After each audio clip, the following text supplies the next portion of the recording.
free to fire away with questions for Coach Lee. Clark, have you found the transfer portal to your benefit or the other way? I think we've been a little slower to participate in it, and I think that's hurt us. After the first couple of seasons, we lost some good players that could have helped us win. I think when you look at the offensive performance in 22 that got us within a win of a bowl game to the offensive performance in 23, the thing that stands out is we missed a running game, and our time of possession numbers fell, and we lost a pretty good back who ended up getting drafted in the NFL. Who went for 1,000 yards in 22, and he did it at another school in 23. So, in those ways, I don't think that we were early in on it. Now, this has been an off season of change for us, and we've really strengthened our roster through the use of the portal, and so I think that's a part of it is just evolving the approach and evolving the model and understanding that this is a part of building a successful team. A part of it is, having an administration that understands when you talk about portal, you're talking about NIL and you're talking about transaction, and that is what it is. And we've needed to weaponize to be able to participate in that. And so ultimately, I guess the story's not finished on whether or not the net benefit or net loss. To this point, we haven't done as much with it, so it hasn't benefited us. I think we've lost some good players. Moving forward, I'm excited for the fact that we're strengthening our roster through transfers. Why were you slow to participate in the portal? Part of it is, you come in with a blueprint of program building, and this has become a game of team building, and that is what it is. So I think when you look at the work we've done to overhaul our roster in general, we took a more traditional approach, where we wanted to give guys opportunity to change and improve, and we held on to some of the guys that were with the program that when we got there, and I think that's what college football has been. Obviously, it's been turned upside down, and I don't believe in just the total roster purge. I think there's reason to have a blended approach where you're still trying to build a foundation, because for me this has always been about how you sustain success. Now, we unfortunately didn't continue the progress we had made in 2022, and so that set a course for us to make some changes in our approach, and that's what we've done. But that's the reason. It just wasn't a part of the initial design. Part of it's because I think, I'm not totally certain, but, December of 2020 is when I accepted the job. I think January 21 is when all this stuff started to come into play. And, it's hard to anticipate always where it goes and how it changes, but certainly we sit now in a totally different landscape than we did then. For the portal itself not going SEC school to SEC school during this last window, where was that brought up, and how does that benefit, you think, SEC schools from not, having to worry about stealing from your own backyard?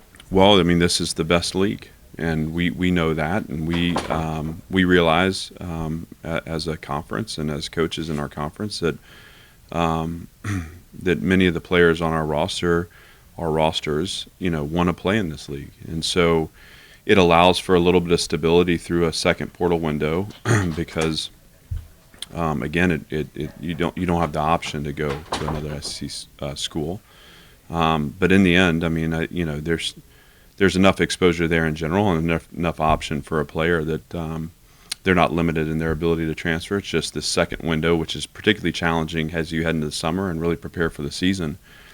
You want to know the team you have, and so maybe it's just a little measure that insulates the roster and the team and allows you to focus on the guys that are here, and gives you a little more certainty about what you're going to have heading into the fall.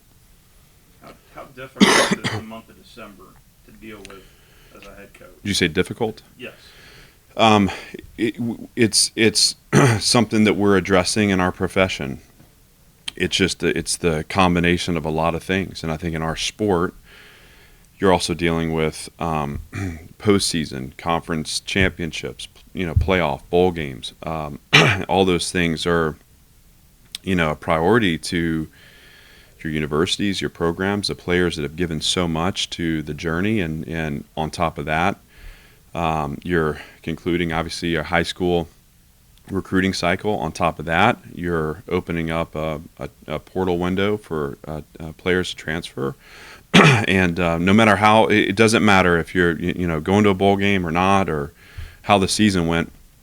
Inevitably, that those things all are going to kind of converge in that month. And so, yeah, it's become a really taxing month. We're going to do the best we can to, as a profession, to look at that and take measures to try to bring back a little bit of balance, so that we can service the team and the players that are there with us and have been with us through the season. I think it's still a sense of just Thanks. pretty significant offensive changes from Yeah. quarterback to offensive coordinator. I mean, obviously, that's an area where your program needs to progress. What did you see in the spring, and what's a little bit of the vision you can give us for where that offense is going? We needed,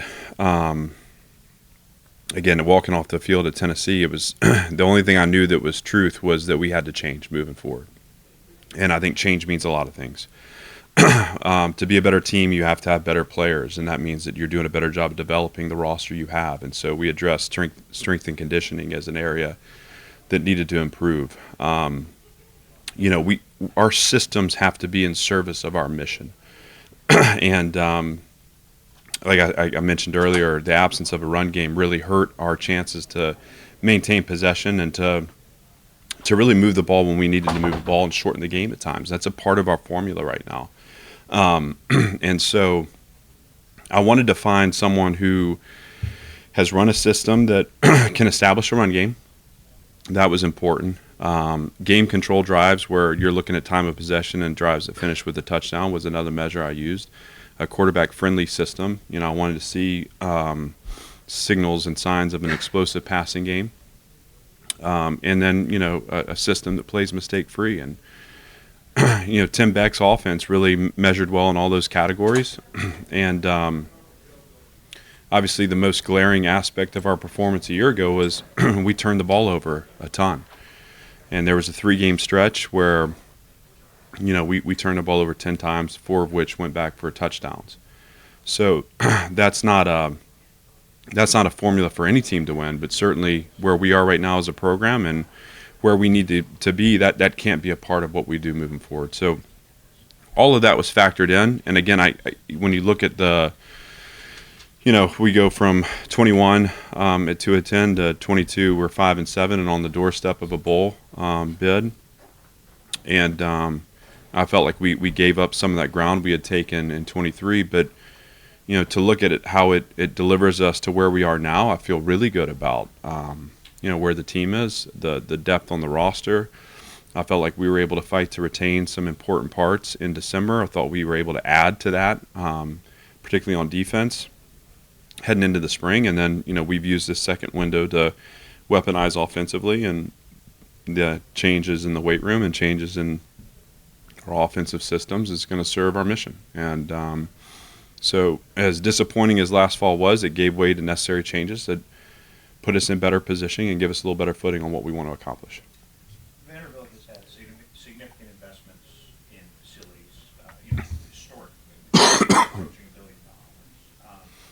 As you and the athletic department now reflect back on that, the rules of engagement have kind of changed a little bit in college athletics, where you can now weaponize some of that money for the roster and things. I'm just wondering, I'm not saying that there's any regret, because I think the facilities investment are necessary, but do you wonder if that was maybe too extreme and there might be some midstream adjustment? I don't want to go too far and speak into kind of how it all projects out. I can say, again, at the time of the initial process of interviewing for the job, and the landscape of our sport has changed, and really of college athletics has changed totally. And so I think you're only able to sustain and you're only able to achieve as well as you're able to adapt. and to be agile right now is important. And so, as we continue to learn more about what the future holds, we're going to continue to look. And obviously, we have great leadership in Chancellor Diermeyer and Candace Lee. They'll continue to plot a course for us to be successful. Now, if you're asking, am I disappointed that, this facility wasn't built, 7 years ago? Sure. I think part of the reason that I came to Vanderbilt is because I believe in it, and I love the university, and I love the program. And, my personal mission has been to build it into something that can be sustained and successful, because that's what Vanderbilt deserves. Part of the reason I'm here is because I think there's been some neglect of the program in the past that has not allowed it to reach its potential. And so these things take time. Again, I'm inspired by the leadership we have in our chancellor and our athletics director. I appreciate the support they have in the program that I'm building, but there are no mistakes, and usually what you invest in grows, and what you don't doesn't. And I'm fortunate that I have their support and their backing now, and that we're doing everything we can both to service the program as it stands today and also prepare it for the future of college football, which will be totally different. And we need to be ready for that. Clark, with the transfer rules or lack of transfer rules at this point, programs like Vanderbilt and some others might be developing a lot of players for other programs. Is there an opportunity with the House settlement and just thinking in general to try to find ways to have roster stability that includes like contracts, things like that? The settlement is a first step, and I think it's like a big rock, right? A big rock that then gives room for smaller rocks, and that's going to be where I think the details become really what establishes our course forward.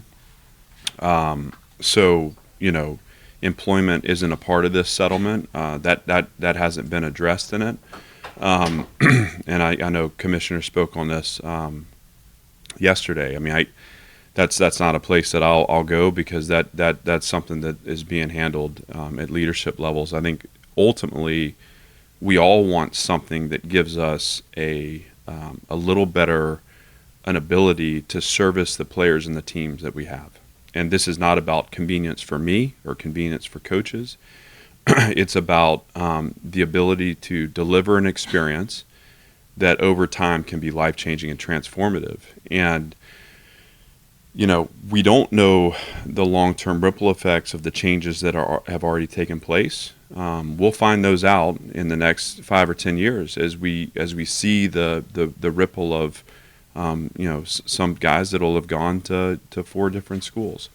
There will be success stories that come of that, and there will also be stories of people that didn't develop because they were hopping from lily pad to lily pad on the top of the pond and never dove in and actually took the plunge and developed. So to answer your question, I think the first step is this settlement. I think everything that comes after is what's going to give us the guardrails to do the things we need to do in service of the student athlete.